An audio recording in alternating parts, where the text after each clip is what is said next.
fun. Good afternoon, everyone. Happy Election Day Eve, and I'm really excited to be here with you today, recognizing that 2 years ago, the citizens of Michigan voted overwhelmingly to give themselves the right to vote in person early for at least 9 days before any statewide election. And so I'm pleased to report that our state's first ever early voting period during a presidential election was extremely successful and broke several records. I want to start also by thanking the election administrators all throughout Michigan who met the moment with pride and determination and really ensured we were ready for this early voting, this historic early voting experience. Now, since last Saturday, October 26th, all around Michigan, over 1.2 million voters came out and voted at an early voting center, some waiting in line for up to an hour, not just to get one of these famous I voted stickers, but also to cast their ballot in this historic election cycle. Many of them were new or first-time voters. In fact, one early voting center I visited in Romulus mentioned they celebrated every time a voter declared that it was their first time voting. And many had seen so many first-time voters that they ran out of their first-time voter stickers by the weekend. For celebration. So many early voting locations, including many here in Detroit where there were 14, had concerts and carnival rides set up outside as people came to vote to celebrate the occasion. And it was also a family affair. One of the things I saw more than anything else was that a lot of voters showed up with their kids, inviting them to witness history, be a part of history, in the hopes of inspiring and preparing our youngest Michiganders and these future voters to inherit our democracy. But most importantly, all across the state, from Houghton to Hillsdale to Grand Rapids to Flint and here in Detroit, I was really happy to know voters throughout our state experienced a smooth and successful and secure process throughout the early voting time period. So congratulations to everyone who was part of it. Now that brings us to tomorrow, Tuesday, November 5th, the last day to vote in Michigan's 2024 general election. Now as we head into tomorrow, which is the final day of voting, I'm pleased to announce that all the trends we are seeing indicate that we are on pace to see another high turnout election with voters all across this state enthusiastic and engaged. First, between mail-in ballots and in-person early votes cast, nearly 3.2 million Michiganders have already participated so far in this election. That's 44% of active registered voters turning out already before the traditional election day even begins. And that includes more than, as I mentioned earlier, 1.2 million voters who cast their vote at an early voting site. Voters' enthusiasm for early voting was really above and beyond anything we expected throughout the week. And we consistently saw each day over 100,000 or more folks show up to vote. The highest early voting turnout day was yesterday, Sunday the 3rd, with more than 189,000 voters showing up and casting their ballot. And whether they voted in person early or from home via mail or drop box, women cast 55% of the ballots submitted so far. We're also seeing young people engaged throughout the cycle. 2 days before Election Day in 2020, about 12% of people who had voted by mail were between 18 and 30 years old. In 2022, that number was 7%, 18 to 29-year-olds.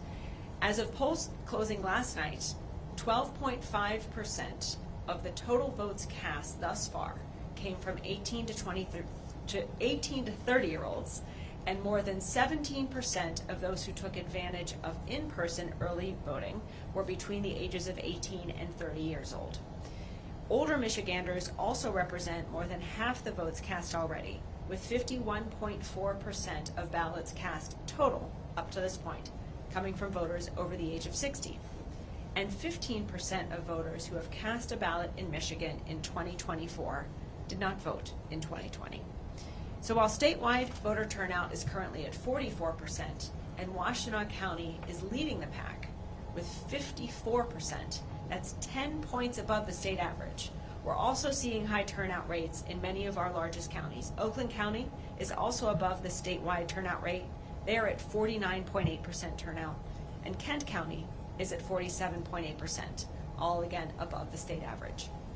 Ann Arbor has the highest turnout percentage so far of any municipality or township. They are at 60% turnout of active registered voters.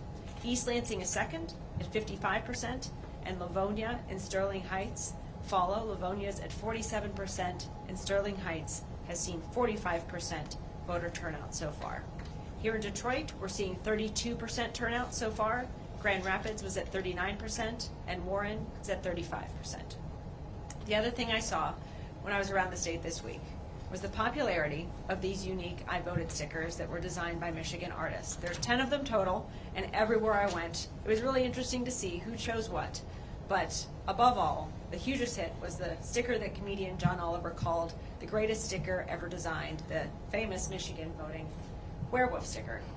Voters are loving them, and we also want folks to know if you are one of those who did not get this werewolf sticker with your mail ballot or at your early voting center, I have good news. As of today, we have delivered these I voted stickers to all of our Secretary of State branch offices all across Michigan. So they're now available for any voter or future voter or just sticker enthusiast to come and pick up at one of our branch offices. I want to also thank Michigan's clerks and election workers who've done an exceptional job managing the early voting sites, setting up counting boards, pre-processing mail-in ballots, and overall making sure the voting process runs smoothly and securely. All of us owe a huge debt of gratitude to these dedicated professionals, and I'm extremely thankful for their tireless work for the people of Michigan. Now finally, let's talk about tomorrow. First, any eligible voter who has not yet voted can still do so tomorrow. Polling locations and precincts will be open tomorrow from 7 a.m. to 8 p.m. all around the state. And if you are one of those voters who procrastinate and have your ballot from at home and you're voting from home, you can still return it to your local clerk's office or to a local drop box in your community before 8 p.m. tomorrow, November 5th. And even if you aren't registered to vote, you can still register and cast a ballot tomorrow as well with proof of residency. Bring it to your clerk's office before 8 p.m. and you'll be able to register and cast your vote there in one trip. To find your local clerk's office, your nearest local drop box, or your election day precinct, or anything else you need to know for tomorrow, go to michigan.gov/vote. And remember, whatever option you choose to vote, Michigan's elections are safe, secure, and the results will be counted accurately. On that note, let's talk results. I know a lot of people are wondering, when are we going to hear? I know people across our state and in Michigan and all across the country are anxiously waiting to learn the unofficial results of a number of high-profile races. So today we are releasing 3 videos that will walk everyone through exactly what will happen after the polls close. You can see those videos now on our website or our social media channels. And we can expect the first wave of unofficial results to begin being posted after 9 p.m. Eastern tomorrow.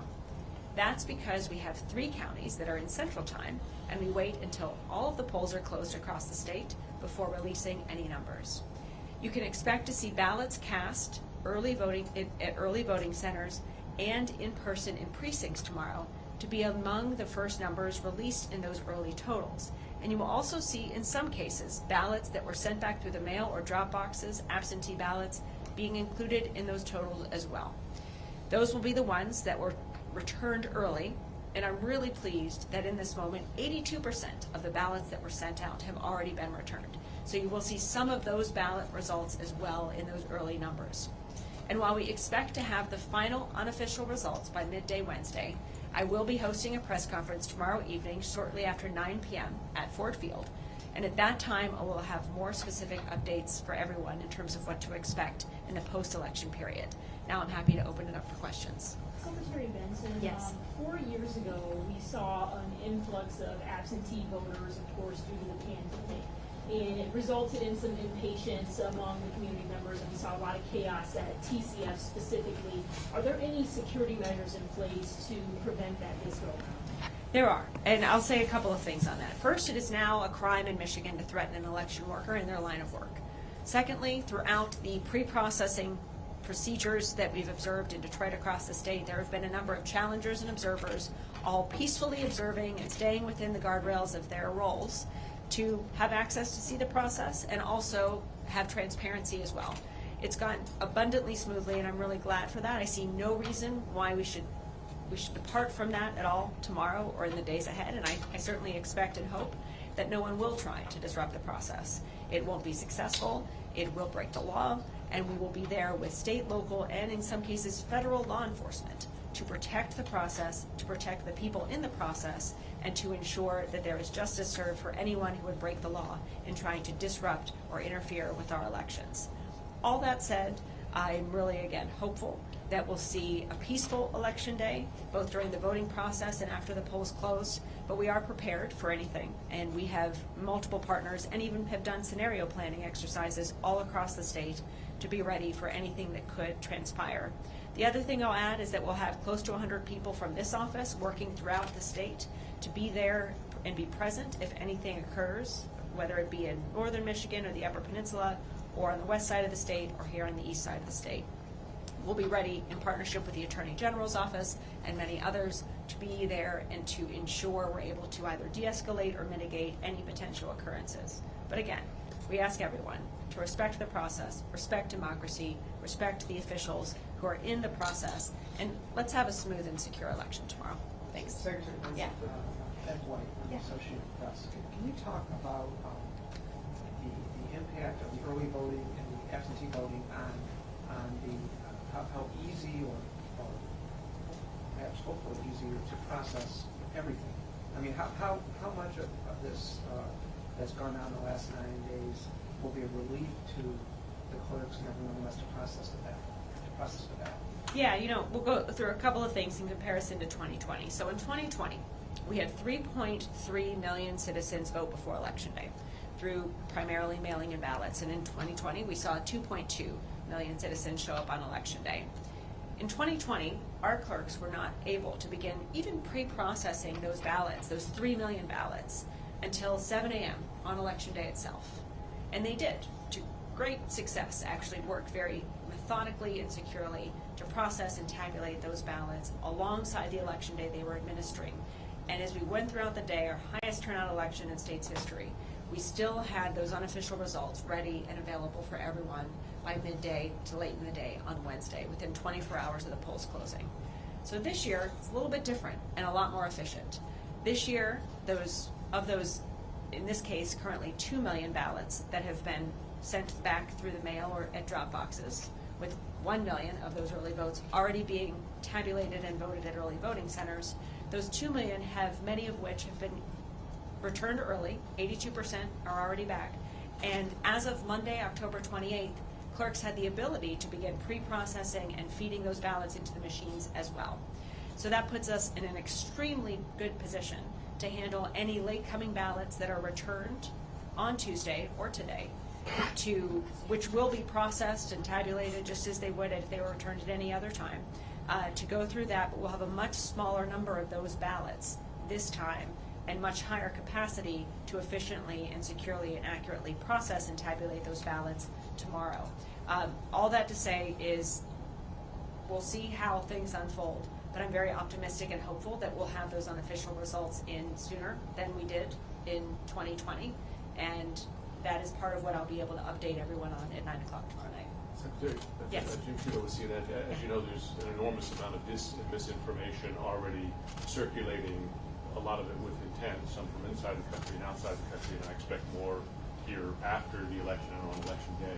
How do you plan to push back against that and communicate what is fact versus fiction? Yeah, well, a number of things. First, in this moment, every citizen has a responsibility to be a critical consumer of information, because the biggest advantage our adversaries have when trying to create confusion and chaos and even fear is to fool us into believing what they're telling us is true. And so all of us can be that first line of defense of not being fooled by seeking out multiple sources of information, by going to websites like the one we've set up, michigan.gov/electionfacts, where you'll see conspiracy theory after conspiracy theory consistently debunked with facts. What we've also done this year is partner with faith leaders, business leaders, community leaders, sports leaders, and many others to equip them and train them with all of the information as well, so that if they get questions or if they want to proactively address misinformation, they can do so from the pulpit or from wherever it is that they have their sphere of influence. And then finally, we'll be working on social media and also throughout the day to continue to respond to anything that metastasizes or grows in a way that could get out of control and lead to more misinformation happening throughout the day, like if there are videos posted and things like that. We're ready. We've done scenario planning exercises all around the state, like many of my colleagues around the country have done. And for that reason, I feel like we've got good procedures in place if anything does transpire in the next 24, 48, 72 hours. But none of anything we can do. We're committed to transparently and proactively providing all the data and information we can on websites and through trusted voices and others. But the first and last line of defense is always the mind of our residents and the mind of our citizens. That's what people are trying to infiltrate. And so don't let them. Become smart, or be smart, critical consumers of information. Ask questions. Question everything you see on social media. Don't assume anything that you're seeing from a source other than a trusted voice or election official has truth until you cross-check it with other sources of information. And then know that there are people in Michigan prepared to answer questions all across our state as they arise and debunk quickly anything that occurs. And we'll certainly be working with all of you here today. If you hear something or we hear something, to get the truth and trusted information out as soon as possible. Secretary Benson, hi. Judy Chen with Yes. ABC News, hi. Two quick questions. One is, of the 15% of new voters, do you have any insights on them, gender, race, or Not at this point. geography? No, we haven't done a deep dive. We could probably do a deep dive into those numbers. But even I was even asking, do we know how many voted early versus absentee? We just haven't pulled that data yet. Sure. Yeah. And then the other bigger question is, we know that you are subject to a good number of lawsuits. Mm-hmm. How many of them have been sort of disposed of? How many are still operational? And what, if anything, is going to impact what's happening? We have a great partnership with the Attorney General and other partners to handle any lawsuits that come our way. The vast majority we've seen, including some of the most recent ones, are truly meritless, and so we see them primarily as efforts to inject allegations or false allegations into the public narrative, not to necessarily win in a court of law. So we've seen a lot of them dismissed. We've seen some dismissed and refiled the next day just to keep the story out there. So we're trying to help everyone see that these are, as we've said consistently, oftentimes lawsuits or a PR strategy that are masquerading as lawsuits to try to create fear or cast aspersions or seeds of doubt on the integrity of our elections. So we anticipate this will continue in the days and possibly weeks ahead, and we'll work to both stay in front of them and help equip everyone with information about why we may believe a particular lawsuit is meritless, what it's actually trying to get people talking about or thinking about or worried about, and then whatever we've done to put in place to protect against any types of. Just for our reporting, do you know sort of a sense of numbers? How many have been filed? How many have been dismissed? We do refer to them as numbers because they just come so quickly. There's case 1, RNC 6, RNC 7, but we can get you those specific numbers. Yeah. Secretary, could you speak Yeah. to a little bit more about the physical safety of polling locations and our poll workers as well? And what that safety kind of looks like? Are we, arming poll workers with pepper spray? What does it look like? We have not armed poll workers with pepper spray, nor would we, but at the same time, we do have a connection to every poll worker in the state to make sure if something arises, we can find out about it quickly. Many of our election workers have gone through de-escalation training, and we also will have 100 people from our office all throughout the state and here in Cadillac Place to be able to be on hand and rapidly respond or de-escalate anything that might erupt or occur throughout the day. We are very aware that that anxieties are running high and that a lot of people are worried about the potential for disruptions or worse on Election Day. So we're working with law enforcement to, again, make sure people are safe and feel safe, both voters and election workers. And we want everyone to know you'll be safe when you come to vote tomorrow. And if anything does erupt or occur, we'll be there to quickly ensure it is contained and doesn't escalate beyond any particular isolated incident. And we'll be updating all of you. We'll be having calls with the media throughout the day. So as you're hearing things and we're hearing things, we'll stay all in close communication about both what might be occurring, what we've done to mitigate it or de-escalate it, and what any other response might be. So Secretary, we've seen some videos of poll workers being attacked by voters who are not following rules. Can you just sort of address the do's and don'ts, things you should not wear to a polling site? Yeah. Campaign literature that should not be passed out. Yeah, I would caution anyone. I appreciate everyone's enthusiasm about this election and how passionately people feel about their particular candidates. But campaigning or even wearing insignia that would suggest campaigning for a candidate within 100 feet of a voting location is against the law in our state, and so we want people to have the conversations you want to have about candidates outside that safe space. But once you get within 100 feet of a voting location, that's the time to be a voter. We always encourage people to not wear things that perhaps would suggest that they're supporting a candidate, because that could be seen as campaigning for candidates within a polling place. Secondly, our election workers are professional, they are bipartisan, they are committed to doing their jobs with integrity, and so work with them to ensure the sanctity and the security of our elections and our voting procedures in places, not against them. We will be on hand if there are disruptions that arise to protect our election workers, but really there's no reason, there's nothing to accomplish by creating a disturbance in a voting location tomorrow or any other point. And so we would really ask everyone to respect the process, respect our election workers, but no, we will be there swiftly to ensure accountability if anyone does go beyond the bounds of what's permitted. Secretary, there are some efforts to change the recount rules ahead of this election. Can you give us an update on where those efforts stand and what standard will be used for considering recounts after We the can election? get that to you. I think we're focused on just tomorrow right now, but if and when we get to a recount process, we'll have more conversations about that and what the procedures will be. Another question, as far as the Michigan voting dashboard goes, do you have any data in terms of traffic to the website, on what parts of the state people have been seeing it, viewing it from? Yeah, that's a great question. I have not pulled that data, but we can. And we've been focused on the election data as opposed to the traffic of the website, but we'll certainly be able to, I believe, get some of that information to you either now or in the near future. Secretary, last week there was a pretty big story out of Ann Arbor about a student who had voted illegally, didn't have the proper citizenship to vote. I'm not sure if it was a mistake or what happened. Can you talk in terms of that, the efforts and measures that are in place to ensure accuracy and transparency throughout tomorrow and the early voting count? Yeah, when people choose to break the law, whether they're lying or they're producing false documentation, whether they are falsifying signatures, we will catch it. Voting is a public record, and those public records of who votes in Michigan and elsewhere have been scoured over many times in past elections. And to that point, it really reemphasizes how this incident was an isolated incident.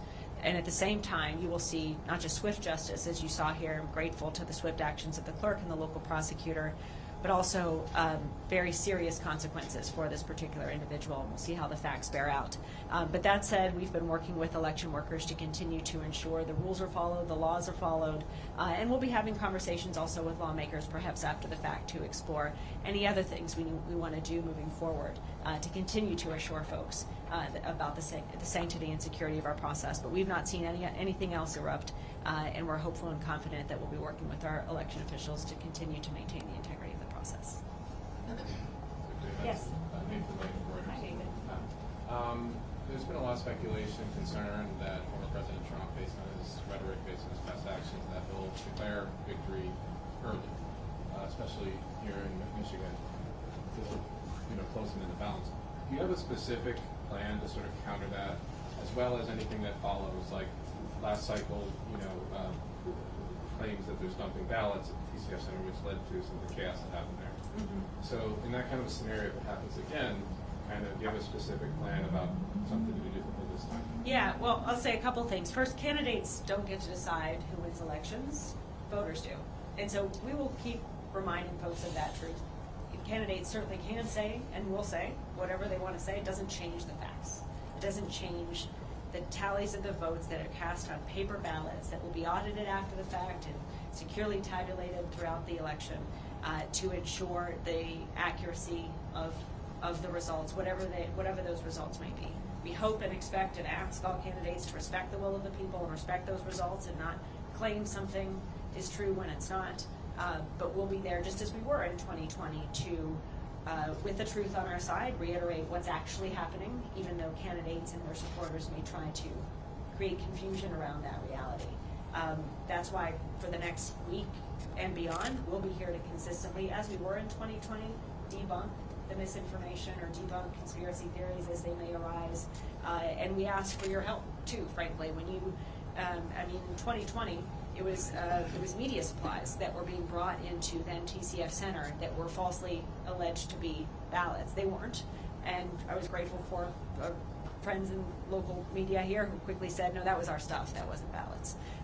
We'll have to do that again, potentially, but truth and transparency are on our side, and I'm hopeful that the number of people who will be observing, and challengers as well, within, in this case, Huntington Place, will be on hand to hopefully also speak that truth and not cast false aspersions on the process. We'll stay within the lines as well, but it's one of the things we'll be keeping tabs on as things unfold in the days ahead, to see what is it that could be used, what small kernel of misinformation can metastasize into something much larger. I think the one thing I would say is we've all been through this before. We've seen how completely innocent things can be misused to spread false aspersions about our election. So let's all be vigilant and not allow that to happen and try to negate it as soon as it does. We'll certainly be doing our part, and hope citizens can also join us too in helping us to spread the truth and not allow conspiracy theories to foment. Can you mention the large numbers just one more time? I think you said nearly 3.2 million Correct. people have voted either in person Or absentee. or absentee. And of the 3.2, 1.2 Correct. came We're out as early in person. early in person. Yes. Thank Yeah, you. yeah. And we'll have a release that we can get you right after this with all those numbers in writing. Yeah. Other questions? Yeah. Yahya Rizal with CNN. I know there's going to be some eyes on Warren tomorrow night. Yeah. Just anticipate. A lot of them. Yeah. Yeah. A lot from our office. Yeah. Do you have any updates as far as what you're expecting or when those results might be, and as far as Warren and broader across the state? Do you know of any places that aren't planning to count throughout the night and potentially wrap up at a certain time and pick up in the morning? We don't right now know of any places that would in any way not count until the count is done, but we'll have more of an update on that at 9 o'clock when we'll know more. It's looking like anywhere between 22 and 25,000 ballots will be processed and run through the machines beginning tomorrow. So we'll keep tabs on that throughout the day to see how that's proceeding and if any others come in late. And that's another thing we'll be able to have on hand at 9 o'clock to know. We will have members from our office there with updates, and I'm sure many others will be there too. I'm hopeful that the Clerk Ferlini, the county clerk, has also said he will be releasing partial results as they come in. He won't wait till every community delivers results before releasing them. So we'll see how things play out. I think the good news is there are lots of eyes on it, so we'll all be able to know exactly what's happening, when it's happening, and what to expect. Any other questions? So we'll be having I'm here and available. If you have any additional questions in the hours ahead, we'll be having another press conference tomorrow morning at my polling place at 10:30. Sorry, Angela, if I wasn't supposed to announce that, but I did. And then we'll have our 9 o'clock, so just so you know, and then we'll have our 9 o'clock, or shortly after 9 o'clock, we'll have a press conference at Ford Field to wrap up the day. Thanks, everybody, and let us know if you have any more questions. Take care. Thank you. Thanks.